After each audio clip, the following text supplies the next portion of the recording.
You sink into a worn armchair by a crackling hearth, the firelight flickering through curling tendrils of smoke.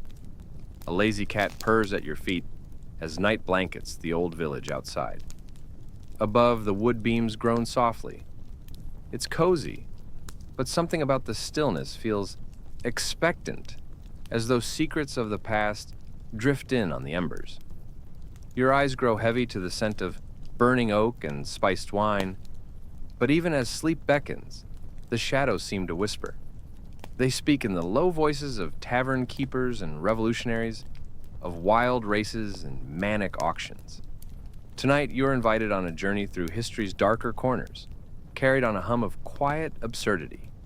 Each scene comes alive with grittily comic detail: broken fiddles and drunken inns, ruinous tulip fortunes, naked warriors beneath temple altars, and whiskey-fueled rebels in the backcountry. It's a lullaby sung in a minor key, drawing you deeper from the simple comforts of today into a slumber rich with the strange realities of the past. You wake in a cold stone inn at dawn, the world still half dreaming. Morning light slants through a narrow window, dust motes swirling above the hearth. Marjorie, the barmaid, is already up, shoving logs onto the fire as you stumble from your shared straw pallet. The only furniture here is rough planks and a trestle table with benches. Outside, a skinny goat bleats at the stable door, and you wonder why it's here. Then remember, inns doubled as way stations for travelers and their animals. Goats, dogs, even the odd pig might squeeze into the barn as you slept. A cacophony of braying and crowing greets you as Marjorie scrubs last night's ale from flagstone with muddy straw. The smell of yesterday's stew drifts from the cooking pot. Marjorie ladles it into bowls, the thick broth heavy with lumps of stale rye bread, slivers of salted pork, and the remnants of dried herbs. This perpetual pottage has simmered on the fire for days, as was common in medieval inns. No one ever starts with fresh stock. Bits of roast, tern, cabbage, and marrowy bones stew together from one year's Christmas to the next. You grimace at a bone shard in your spoon, but swallow anyway. Survival here means welcoming every flavor. Sour sourdough, rancid lard, even the occasional newt or worm that fell in, no one bothered to dredge them out. Between gulps, you feel a tingle, lice crawling over your ankles. Of course, your feet rest on a mossy pile of straw that's been shared by dozens of adventurers, each equally infested. Medieval folk believe these pests simply popped out of dirt by magic. You scold an itch, but there's nowhere safe to scratch in this crowded common room. As the morning brightens, a horn sounds outside. A motley caravan of merchants and wayfarers tumbles through the door, mud and grime smearing into the hall. They track litter, chaff, hoofprints, goat droppings across the floor. Some carry wooden chests padded with cloth. Others have bundles of feathers or dried fish tied to their waists. Marjorie is abruptly busy wiping benches and filling tankards of foamy ale. The innkeeper hollers orders from the hearth, "Bring more bread!" Saddle that creaking brew kettle. The kitchen's fresh bread is hard as stone, but peasants here don't know better. You glance at your hands. They're black with soot from the fire, and someone just rubbed their bum against yours as the new crowd jostled in. Life in this inn is perpetual chaos, not comfort. In the corner, two drunken traders belt off key nursery rhymes, thumping a wooden spoon on the table as they sway. Marjorie eyes them warily. She'll have to wrestle their empty mugs at closing time.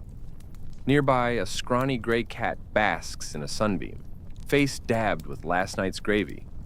Beneath the long table, a pair of mice start a wrestling match over a crumb. You notice a blackhound pinning a rat to the floor. A pea-eyed wench nudges it away, complains the dog smells like stale ale. Through the doorway comes the bray of livestock. Someone's cows or goats stampede past the fire. An errant heifer must have wandered in from the yard. The afternoon scrolls by in a series of absurd little tragedies. A pale-faced pilgrim at table sneezes. He thought he shook off fleas before travel, but the inn's straw bed has proven otherwise. A murmur of sympathy runs through the crowd as the pilgrim spots little gray bugs scurrying under the fur of his tunic. Marjorie, unperturbed, tosses back scraps of meat to a hungry dog under her stool. She knows lice and filth are just part of the daily alchemy here. You have had worse, and so has every soul inside these walls. Still, even mundane chores feel Sisyphean. The stew pot is never empty, only replenished, so it perpetually bubbles with yesterday's refuse. Salt from the pig larding your bread crust mingles with the coppery tang of old fat. When Marjorie spices it with grated onion this evening, you shiver. It's only Wednesday's onion, still half rotten. At every corner, the order is an illusion. Coins clink into Marjorie's apron, but disappear into debts already owed. Bits of wood and haggard dinner paid forward by promise. The inn's ledgers smell of mildew and whiskey, scrawled with shorthand notes. Business is chaotic. No one trusts a dinner to actually kill hunger, or a bed to keep fleas, or even the walls to keep out snow. Yet everything here is considered normal. By late afternoon, a spindly minstrel appears with a dilapidated lute. He weaves some tune in an ancient mix of Latin and ragged tunes from the road. At first, the villagers clap and stomp. Then the ale takes over. A burly drunk spills over onto his stool. Soon, two others topple like dominoes, howling off-key choruses and carousing with their mugs aloft. Even the goats from the stall bleat a discordant accompaniment through the open door. Finally, the landlord thwacks a pot lid and shouts, "Enough music! Pay your tab or sing for it." The fiddler, whose instrument is likely older than you, gives up and slinks off to try the next village. Night falls. Candle lanterns flicker, casting dancing shadows in the low-ceiling room. Smoke from the fireplace and dozens of torches coats your lungs. But you can't afford to complain. Every nose in here is congested by default. The innkeeper rails at Marjorie to bring more firewood and to chase a squalling child whose boots just plunged into a wallow of pig slops at the entrance. You sit tired in a bench. True rest feels as rare as clean water. Howling dogs outside bark into the twilight. Stray cats push through the door and nip at scraps. A banshee of a gypsy wails a very off-key lullaby. A drunk realizes he's naked under his tunic, laughs hoarsely, and staggers off to relieve himself in the yard. In the final hours, everyone here does their best to get through another night. You pour what's left of the ale into a wooden tumbler, raise it to your lips. It tastes of bread gone wrong and a tang of boiled leather. Worse, the whole room has become hotter than midday. Our wet clothes from the day and the smell of men's unbathed bodies has turned the air stagnant. Even though it's dark, sleep is a distant luxury. The blankets in your straw pallet are coarse, the pillows just rolled up cloth sacks. If you close your eyes here, groans and snores will drown out every dream. You doze against the table, half laughing at the absurdity, as Marjorie quietly sweeps up a fallen lamp, curses the candle's fickle flame, and tries once more to restore a bit of order. In this inn where chaos sleeps, you remember that true rest was already sold to a traveling preacher for an extra night's stay. Sleep, it seems, is the rarest luxury of all. Night slips away in a slow twirl of dust motes and regrets. When you finally find yourself asleep, your dreams carry you somewhere else entirely. The raucous tavern dissolves into mist, replaced by cobbled canals and spires. In that hazy drift of sleep and memory, you glimpse another age of frenzy. Ships bearing spices and tulips, men in powdered wigs counting money, madness blooming in manic gardens. Tomorrow, you will walk among these merchants and marvel at their world. But first, let the inn's last ember die out and drift toward the dawn of Dutch miracles and madness. You awaken to the creak of wooden shutters on a fresh morning of 1642, in a lodgings overlooking one of Amsterdam's famous canals. The Republic's shimmering waters reflect blue cloth markets and brick warehouses.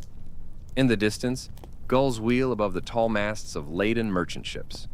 You stretch, feeling a cool breeze that carries salt from the sea and the tang of far-off spices. It reminds you that war with Spain has long since ended. The Treaty of Münster, in 1648, granted these provinces independence. ushering in a golden dawn for the Dutch Republic. What began as a hard-fought freedom now proclaims itself via wealth unimaginable just decades ago. In this new world, virtually everything is for sale. Outside your window, bargemen unload chests of Asian tea, bolts of Chinese silk, crates of Brazilian sugar. Tall Zealander sailing ships from Batavia rock gently at the quay, their sails down, carrying cinnamon, nutmeg, silks, and even elephants into Europe. The banners of the Verenigde Ostindische Compagnie, the famed VOC, flap in the harbor wind, marking these ships as part of the world's first multinational corporation. Over their entrances hang stock certificates. Common Dutch citizens pay a few guilders apiece to own a share in these spice-laden ventures. You know that shares can be freely bought and sold in open markets. Indeed, this very city boasts what scholars consider the first stock exchange. The VOC towers in the life of the Republic. Its warehouses are stuffed with glinting cargo, nutmeg as red as blood, ebony so dark it seems to drink light, and porcelain jars of pepper that sting the nostrils. The trading company's bounty is staggering. Between 1602 and 1796, it sent nearly 5,000 ships to Asia and returned with some 2.5 million tons of goods and even slaves. Spices alone funded lavish lifestyles back in Amsterdam. Every canal-side mansion here, every gilded steeple, owes something to that old spice vault in the East Indies. Traders have plenty to brag. The VOC paid almost unheard-of dividends, around 18% of their capital year after year, meaning a little investment could turn one into a master of the city in one trading season. You follow a merchant past a bustling cafe that smells of fresh leather and herring. He steps carefully, avoiding puddles in the cobblestones where papers flutter. On street corners, bargainers haggle over furs and candles, while silk merchants in high collars sip thick coffee from Holland's new trade with Java. Everybody seems flush. A street urchin pockets a golden ducat that fell from an aristocrat's purse. But wealth here is never more than a ship's delay from dust. The center of this fevered empire, Amsterdam itself, is awash in opulence. Townhouses puff with smoke from kitchens, cooking roasting peacocks and geese. Art studios frame canvases for the upcoming salon. You brush past gentlemen in brocade coats, admiring the new worldwide arrival of tea from China. Ladies in plant-dyed satin waft past, smelling of exotic cardamom and jasmine. All this splendor is underpinned by money. Coins clink more frequently than footsteps. Banks have sprung up. Credit is extended like tobacco smoke. And mercantile dialogue is one of profit and loss, debt and dividend. Amid it all, an extraordinary craze has gripped even these fortune-rich streets. An obsession with a flower. Tulips, once a novelty imported from distant Anatolia, have become the city's newest currency of folly. Tonight in the market square, bulbs trade for sums that make even this era's extravagant bourgeoisies gape. You walk by a black market stand where contract scrolls for single tulip bulbs are sold like stocks. Even futures have entered the game. A friend whispers to you that a rare bulb, the aptly named Viceroy, recently sold for 3,000 to 4,200 guilders. To put that in perspective, a typical skilled artisan makes only about 300 guilders a year. This freakish price is equivalent to a decade's labor for a carpenter or weaver. It's hard to imagine a flower meaning so much. Yet fevered hands exchange these bulbs as if they were gold bars. In this tulip turmoil, fortunes can be born or shattered at a moment's notice. In fact, long after, economists will point to this as the very first recorded financial bubble, a frenzy so irrational that men made and lost fortunes in the very same day. Here on the cobbles, you see an excited speculator rushing off, bearing a sack of gold beneath a flowering trellis. Nearby, a grim-faced noble maiden stabs a quill through a contract as she bargains over a pink and white flamed tulip worth several farmsteads. You sidle up to a wooden bench in a canal-side cafe, where freshly minted courtiers flip coins on tables carved with the city's lion crest. Every gambler's table has someone plotting with tulip contracts as fervently as dice games. Outside, a street preacher in black robes beseeches a small crowd. Repent your gambling souls! Divine wrath fell already. In 2 months, the bubble burst. The prices collapsed virtually overnight in February 1637. The spectators murmur. He's partly right. The memory of that crash is still fresh. A mere fortnight ago, in that very month, speculators stood aghast as bulb prices plummeted faster than a man jumped from a canal bridge. The Viceroy bulbs and their ilk went from stratospheric to worthless in a breath. Today's bravado, your mind warns, could be tomorrow's bankruptcy. Smiling, you sip a mug of spiced wine. It's comfortingly moderate compared to the excess outside. The prophet's words fade behind you, replaced by the confident laughter of two merchants at the next table. They are comparing dividends from the East India Company. Last quarter, one boasts, we got an 18% return, as sure as God. You nod. 18% sounds like heaven, or at least like slavery, since they still deal in slaves too. Whichever, it explains why Amsterdam thrums like a beehive. Every tick of the brass clock tower, every creak of the canal bridges says, money must be made, reign and empire must expand. You step out of the warm cafe into the evening mist. Lantern light shimmers on the canal. Nearby, the bell from the Beurs, the stock exchange, tolls. People are still haggling far into the night. Wine shops are half empty, alehouses are full. Passing a row of canal houses, you see green shutters thrown open and hearses of music. The city's wealth promotes free-spirited revelry. Peasant and aristocrat alike dance through taverns, passing jugs of hot cinnamon punch. One reckless song spills into the night. Oh, Dutchman, spin your tulips high until the winter's nigh. Glinting eyes heed no warning yet of winter's debt. Under a full moon, you wander back to your lodgings, stepping past painted signboards for sweet syrup and sugar candy. The air is scented with tobacco and laughter. If the wealth around you seems insane, it's as normal as the tides here. In this golden age, capitalism and wild obsession have fused. Tomorrow you will awaken to the same cobbled streets and canals, reminded how easily society danced on the edge of ruin for the promise of profit.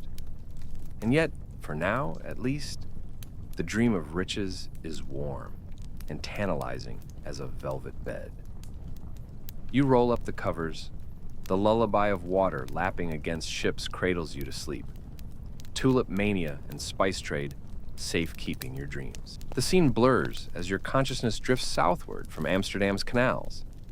Tulips fade into the red dust of ancient Greece and the sound of sand shuffling sandals. Suddenly, you find yourself under a burning sun in a dusty sanctuary dedicated to the gods. Altars and colonnades replace stock markets and canal bridges. Leave behind the frenzy of commerce. Prepare instead for the very earliest triumphs of humanity, where muscle and faith were one, and the roar of the crowd was a true miracle. You awaken at dawn in the year 500 BC, standing on scorched earth under the gray columns of Olympia, the holiest stadium in all Hellenic lands. The morning sun is fierce, turning the packed clay of the stadium floor to blinding dust. You brush the grit from your eyes and see before you an astonishing scene. Thousands of Greeks have gathered from every city-state. They crouch on wooden benches under olive trees, their goatskin cloaks off to the side, all eyes fixed on the packed arena where gods once set the rules of sport. Above you, steam rises from incense burners and sacrifices blazing on dozens of ornate altars. There are at least 70 of them, stretching across the sacred grove. Flanked by 3 glittering temples, including Zeus's grandest, the Altes, the sanctuary itself, radiates reverence. You feel the weight of history here. Long before Athens and Sparta fought, this was a place of peace. Heralds from Elis have traveled great distances, announcing Ekacheria, the Olympic truce, so that even warring cities pause in August, the second full moon of summer. Here, all conflict yields to piety and competition. The opening ceremony is already in motion. Victors of other games, sashes of olive wreaths on their heads, stride past. In the center, a golden statue of Zeus, one of the seven wonders, gleams inside the great temple like a god among mortals. Before its throne stand a cadre of priests. You watch as these judges dip their hands in the crimson blood of a sacrificed boar. The grease is lathered onto their brow and hair to purify them for the holy games. The air smells of burning fat and earth, mixed with sweat from the gathered crowd. It is hot. You wipe sweat from your brow, grains of incense powdering your lips. Soon the signal is given and the games begin. Just like the gods, the athletes here wear almost nothing. In fact, all competitors, except chariot jockeys, are completely naked. At first, this shock pangs you. The sight of gleaming bronze bodies battered by the sun, the wrestlers and boxers oiled and gleaming. But the crowd sees nothing scandalous. To them, it's normal, even sacred. Nude competition is their tribute to honor the god Zeus, showing their physical might in raw human form. A 3rd century engineer might have marveled, but to these people, it's as routine as dawn. You feel slightly underdressed yourself, wearing only a thin, coarse woolen tunic. But when an athlete whips past, you lose sight of modesty. Suddenly, you're on your feet. Ho! Get back! A bronze-shod hoplite, helmet and all, has accidentally barged into your seat while running the hoplitodromos, a sprint wearing shield and helmet to mimic a warrior. He nearly flattens you as he careens past. This, of course, was deliberate. The 4th-day guard run reminds every Greek youth that the true purpose of their sport is to train for war. The crowd howls with appreciation as he dusts himself off, tears at his tunic, and grins. In this moment, the line between athletic contest and battle is erased. On day 1, contestants gather and swear their sacred oaths. You witness a court official lift his right hand to the sky and swear at Zeus's altar. I will do no wrong. I have trained 10 months for this. All assembled join in. The tension is electric, as though the very stone hears you. Nearby, a trainer sprinkles a boy wrestler with spring water from the Castalian spring at Delphi, symbolically purifying him for the trials ahead. Then, into the dust it goes. The events rage like a religious frenzy. Horses thundering, javelins hissing, but most thrilling to you are the combat sports. Take boxing. 2 hulking men step into the sand arena. Each wraps his hands in strips of pigskin, hardened with oil. There is no padded ring, no rounds. It is no referee's street fight made sacred. The crowd hushes as the whistle blows. The fighters advance, left hook by right hook. Those leather straps screech against skin. They clinch, then separate. One punches, the other blocks with his forearm. An ancient cheer erupts when the first match ends, either by knockout or concession. In fact, if a fight drags on too long, officials have been known to step in and order the men to trade direct blows in turn. It is brutal in theory, and if you stare at those twisted lips and swollen eyes, you know it often ends in blood. Then comes pancration, a savage mix of wrestling and boxing. All moves are allowed, except for biting and poking eyes. A Greek modern might compare it to the wildest variant of MMA. You feel the pounding heart of the temple in your chest as 2 fighters grapple in the dust. Twisting arms, forearm smash, they grapple and slam.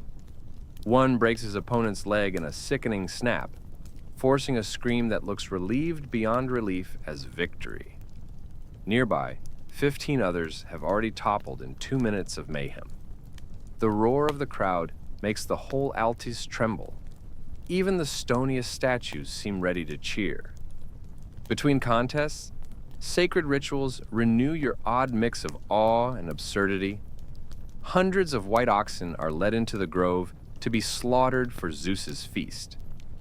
You catch a priest igniting thigh bones on the altar in flame.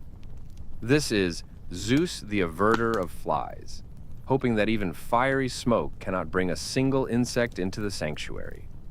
Incense burns so thickly you can see it wind around the temple pillars. The ropes of spilled wine mark the ground near altars. A sense of pilgrimage hangs in the air.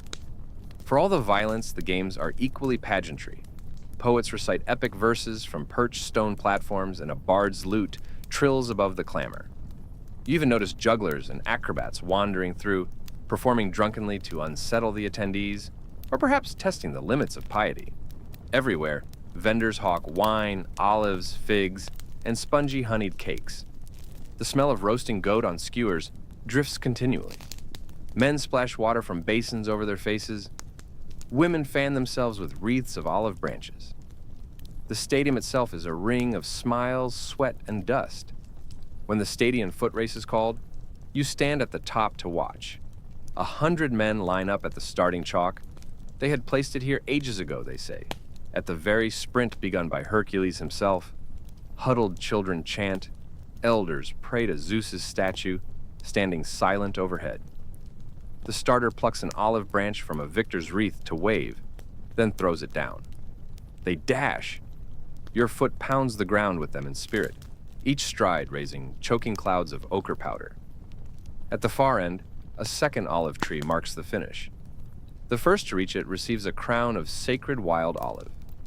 3 lengths of the arena in about 35 seconds, and the victors cried out in a single breath by 100-strong Greek baying his name.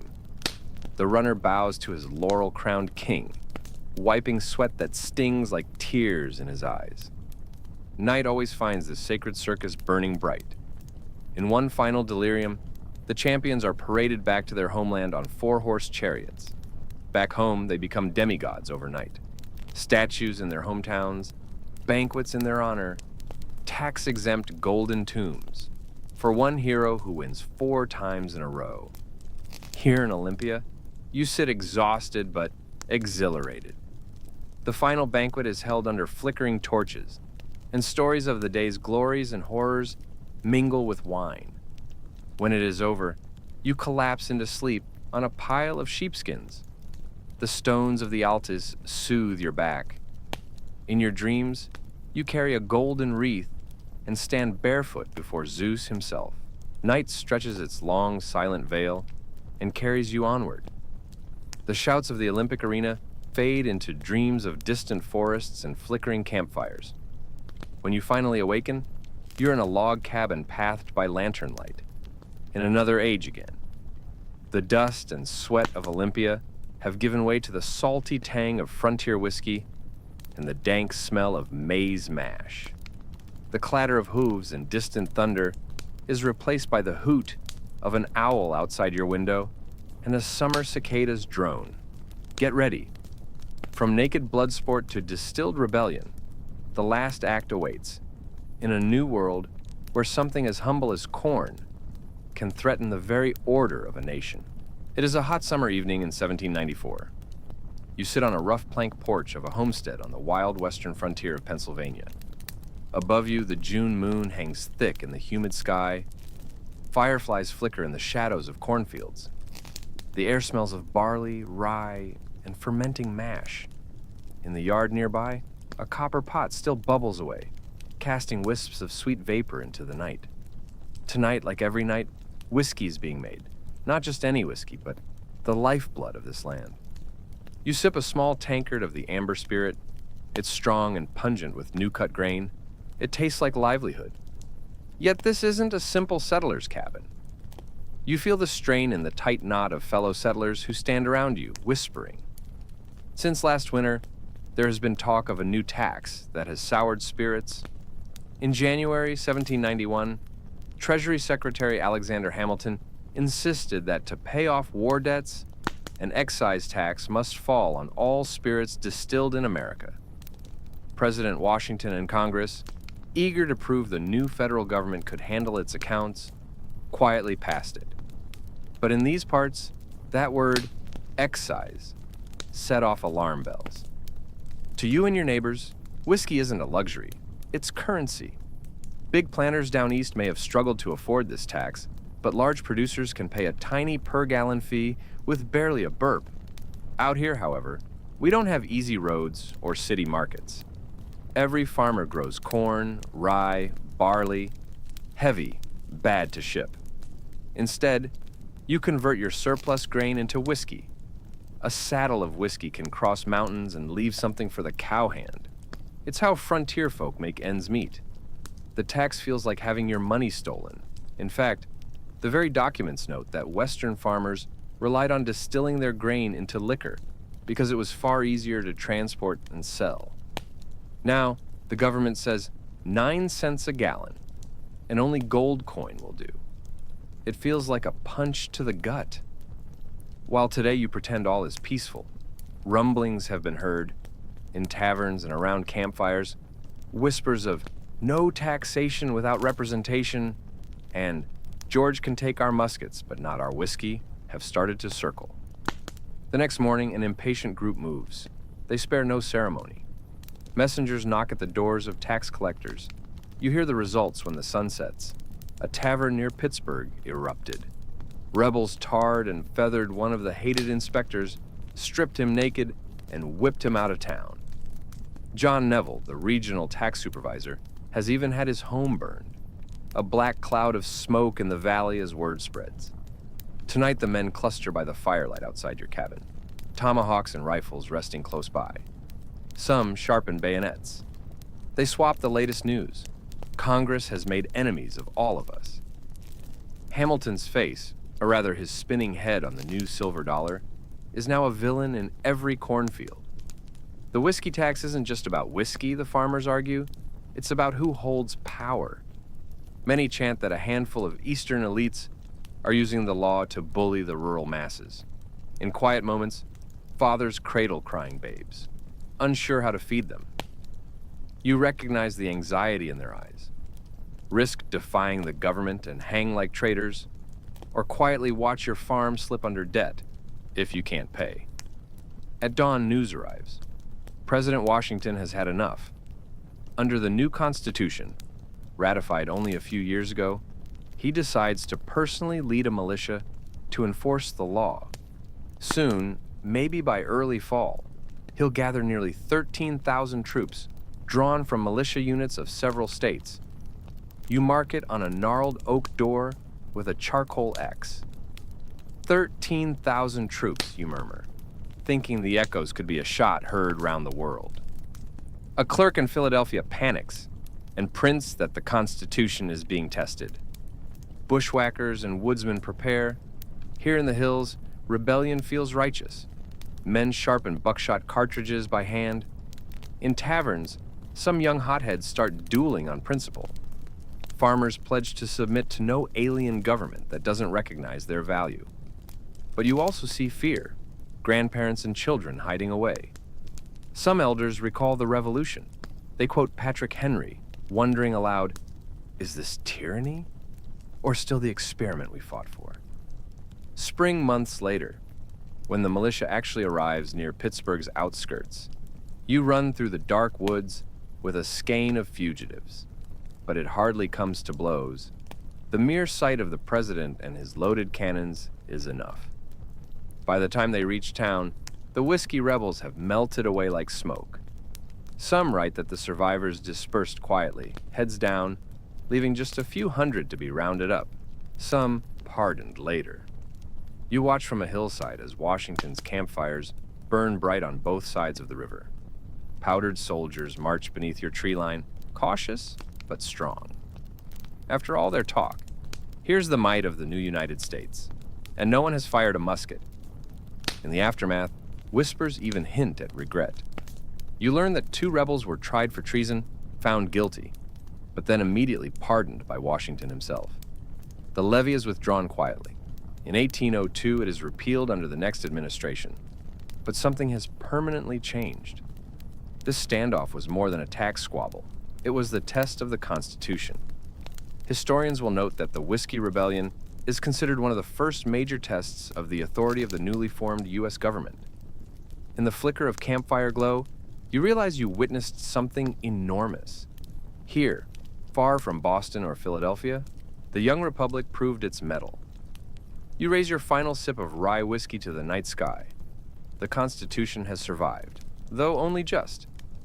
And whether you smile wryly or sigh quietly, you see already that the chasm between the farmer's distrust and the government's resolve is a fracture that will echo through history.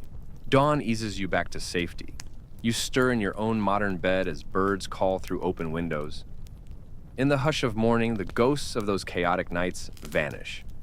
There are no tavern crowds here, no delirious traders or athletes. Instead, your bedroom is still and clean.